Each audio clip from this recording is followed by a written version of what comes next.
শাওন, তোমার ওটা আজকে সারা রাত আমার কাছে দিবে? কি বলছো তুমি? ওটা আবার কারো কাছে দেয়া যায় নাকি? আজকে আমাদের বাসর রাত, তোমার কাছে তো আমি তেমন কিছু আবদার করিনি, শুধু তোমার ওটা চেয়েছি। আমি তো জানতাম ওটা দিয়ে শুধু আদর করা যায়। ওটা খুলে যে হাতে দেওয়া যায় তা তো আমি জানি না। আমি এত কিছু জানি না, তোমার ওটা আজকে আমাকে দিবে প্লিজ, আমার একটু কাজ আছে। ওটা যদি তোমাকে দিতে চাই তাহলে কেটে দিতে হবে, তাই না? কি বলছো তুমি শাওন? আর ওটা যদি তোমাকে কেটে দেই তাহলে তো আমি মরে যাব। আরে তুমি যেটা বলতেছো ওটা না। তাহলে তুমি কিসের কথা বলতেছো? আরে পাগল, তোমার মোবাইলের কথা বলছিলাম আমি। আমার না অনেক কার্টুন দেখতে ভালো লাগে, তাই আজকে আমাকে তোমার মোবাইলটা দিবে। আরে বাবা, তুমি মোবাইল কথা বলতেছো? আমি তো আবার কি না কি ভেবে নিলাম। আল্লাহ বাঁচাইছে আমারে। আমি শাওন, আজকে আমার বাসরাত। এতক্ষণ যে ওটা বলে আমাকে হার্ট অ্যাটাক করার পর্যায়ে নিয়ে গেছিল আমার বউ তরি। আসলে ও ওটা শব্দটা ব্যবহার করে, কারণ শক্তি খুব কম হলে যেমনটা মানুষের হয়ে থাকে, তার ওটা শব্দের জন্য আমার জীবন ছারখার হয়ে যাওয়ার অবস্থা। সে আমাকে ফুলসজ্জা রাতে বলল, শাওন, তোমার ওটা না খুব সুন্দর। আমি চোখ বড় করে রাখলাম। তাকে আমি আবার কখন ওটা দেখালাম।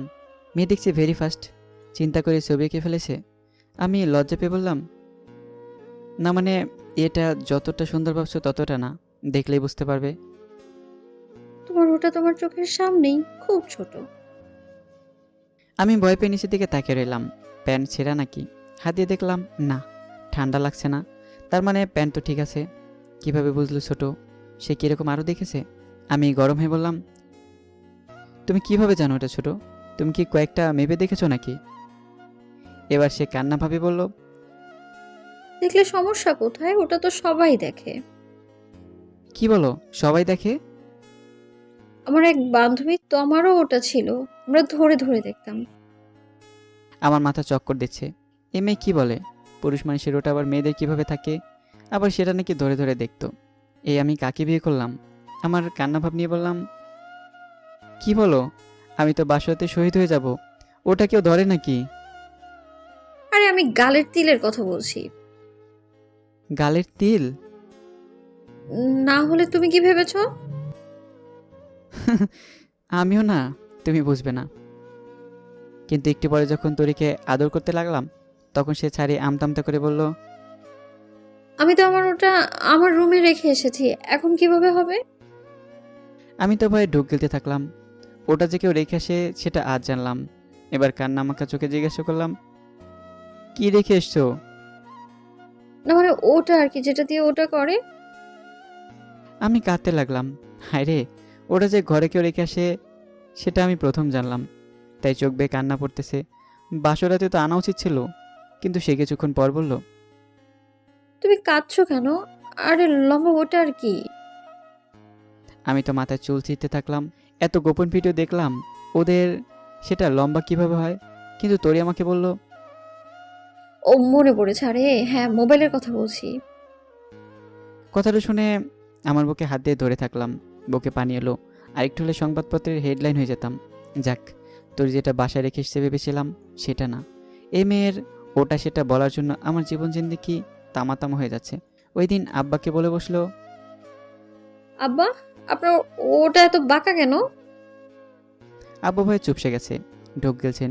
কিন্তু তোরি আবার বলল, আপনার ওটাকে আমার শাশুড়ি আম্মা কিভাবে যে বড় করেছে সেটা আমি বুঝিই না। বাবা দেখছি বুকে হাত দিয়েছে, মুখে সাদা ফেনা বের হয়ে যাচ্ছে। আমি তাড়াতাড়ি দৌড়ে গিয়ে বললাম, বাবা তুমি যেটা ভাবছো ওইটা সেটা না, ওটা অন্য ওটা। আমি তাড়াতাড়ি তরিকে বললাম, তাড়াতাড়ি নামটা বলে দাও, নইলে আব্বু মারা যাবেন। তরি আমতামতা করে বলল, চ দিয়ে শুরু, ওইটা আর কি। আব্বু এবার মেঝেতে শুয়ে গেছে। চ দিয়ে কী নাম ভেবেছেন আল্লাহ ভালো জানেন। পাগুলো মির্কি রোগীর মতো বাড়ি দিচ্ছে। কিন্তু তরি বলল, ছোট চ না, বড় ছ দিয়ে শুরু। এবার আমি বুঝিয়ে বললাম, ছেলে। হ্যাঁ হ্যাঁ, আপনার ছেলেটা বড়ই বাঁকা, যেটা বুঝে সেটাই করে। শাশুড়ি আম্মা আপনার ছেলেকে কিভাবে বড় যে করেছে বুঝিই না আমি। আব্বু নিজে নিজে ঠিক হয়ে চলতে শুরু করলেন। বড় খালুকেও হাসপাতালে পাঠালো ওটা বলার জন্য। বড় খালু আসলে তরি সালাম করে বলল, খালু, আপনি আমাকে আপনার ওটা দিয়ে দোয়া করবেন, যেটা আপনার লম্বা। বড় খালু থতমত খেয়ে গেলেন। মনে হচ্ছে বড় কোনো ভূমিকম্প হয়ে গেছে। হয়তো ভাবছেন ওটা দিয়ে কিভাবে দোয়া করে। ও মা, উনি দেখি ওটা দিয়ে দোয়া করার কথা চিন্তা করে দাঁড়িয়ে হার্ট অ্যাটাক করেছেন। সে দাঁড়ানো অবস্থায় হাসপাতালে নিয়ে গেলাম। এমনকি দাঁড়ানো অবস্থা থেকে স্যালাইন সহ সকল চিকিৎসা দেওয়া হলো। পরে বুঝলাম তরি বলেছে ওটা মানে হাতের কথা। তরিকে নিয়ে বড্ড বিপদে পড়ে গেলাম। তার রূপ দেখে কাবির নামায় 20 লাখ টাকা লিখিয়ে এখন তাকে তালাকও দিতে পারছি না, আবার সইতেও পারছি না। ওই দিন তার কারণে বসের তালাক হয়ে গেল। বিয়ে উপলক্ষে অফিসে সবাইকে দাওয়াত করেছিলাম। অফিসের বস তার বউ নিয়ে আসলেন। আমার বউকে দেখে দুষ্টুমি করে বললেন, বাহ, শাওনের বউ তো অনেক সুন্দর, অনেক লাকি সে। আমি কেন পেলাম না, আফসোস হচ্ছে। স্যার, আপনার দেখছি ওটা কাটা।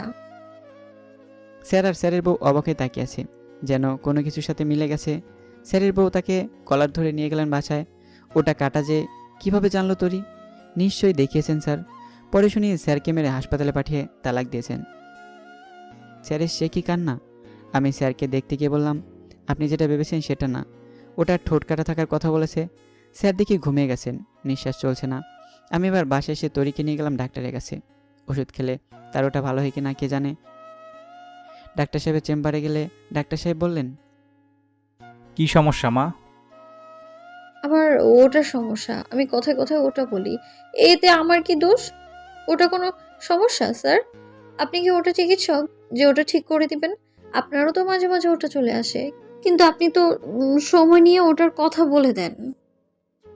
ডাক্তার চেম্বারে কাত হয়ে আছে। রোগীর কথা শুনে ডাক্তার নিজেই শেষ। কেউ দেখার আগে পালিয়ে চলে এলাম। এভাবে হলে পুরো এলাকায় তরির কবরে ঢুকিয়ে যাবে। তাই জায়গা বিক্রি করে টাকা জোগাড় করলাম। পরের দিন সকাল হলে ডিভোর্স দিয়ে দেব। সেদিন ঘরে আমি আর তরি ছাড়া আর কেউ ছিল না। হঠাৎ পাশে ফ্ল্যাটে চিৎকারের শব্দ শুনে গেলাম। গিয়ে দেখি বাড়ির মালিককে কেউ একজন ছুরি মেরে পালিয়েছে। আমি ছুরিটা বের করার সময় সে সময় পুলিশ এলে আমাকে খুনি ভেবে ধরে নিয়ে গেল। তরি আমাকে চিন্তা করতে নিষেধ করলো। কিছুদিন পর আদালতে আমার বিপরীতে সাক্ষী প্রমাণ বিপক্ষে গেল। নিশ্চিন্তে আমি খুনি, কিন্তু তখন প্রধান সাক্ষী তরি। কাঠগড়া এলো। জজ সাহেব বললেন, মা, তুমি যা দেখেছো তা সত্যি বলো। বাদীপক্ষের আইনজীবী বললেন, আপনি কি খুন দেখেছেন? হ্যাঁ, আমি ছিলাম। তাহলে সব খুলে বলুন। আমি আর শাওন ওটার উপরে শুয়েছিলাম। ঘুম আসছিল না, তাই দুজনে ওটা করছিলাম। হঠাৎ করেই কারো চিৎকার, শাওন আমাকে ওটার উপর রেখে বেরিয়ে যায়। আমিও আস্তে আস্তে দেখি বাড়ির মালিকের পেটে ওটা। মালিকের ওটা নড়তেছিল। আমার হাজব্যান্ড মানে আজিজুল হক শাওন যখন তার ওটা হাত দিয়ে নিয়ে নিল, তখন বাড়ির মালিক আহ করে মারা গেল। আর তখনই আপনারা এলেন। আর শাওনকে দেখে ওটা সহ দেখে অপরাধী ভাবলেন আপনারা। আমি জজ সাহেবের ওটার কসম খেয়ে বলছি, আমার হাজব্যান্ড নির্দোষ। প্লিজ জজ সাহেব, আপনার যদি একটু ওটা থাকে তাহলে আমার হাজব্যান্ডকে ছেড়ে দিন প্লিজ। আমার কাছে ওটা আছে, আমি এখনই বের করে দেখাচ্ছি সবার সামনে। পুরো আদালত তরির ওটা বের করার কথা শুনে অজ্ঞান হয়ে গেছে। আসলে সিসিটিভির ক্যামেরার ফুটেজ ক্যাসেট বের করছিল। জজ সাহেব এই প্রথম রায় দেওয়ার আগে মারা গেলেন। তরির ওটার জন্য বেঁচে গেছি। এখন থানা পুলিশ আমাকে দেখলে ভয়ে দূরে যায়। তরিকে আর ডিভোর্স দেয়নি। তার ওটা শব্দের জন্যই আমার আবার ওটা পেলাম। জানি গল্পটা শুনে এতক্ষণে হাসতে হাসতে পেট ব্যথা হয়ে গেছে আপনাদের। এবার কাঁপা কাঁপা হাত দিয়ে সাবস্ক্রাইব করুন। ধন্যবাদ সবাইকে শেষ পর্যন্ত গল্পটা শোনার জন্য।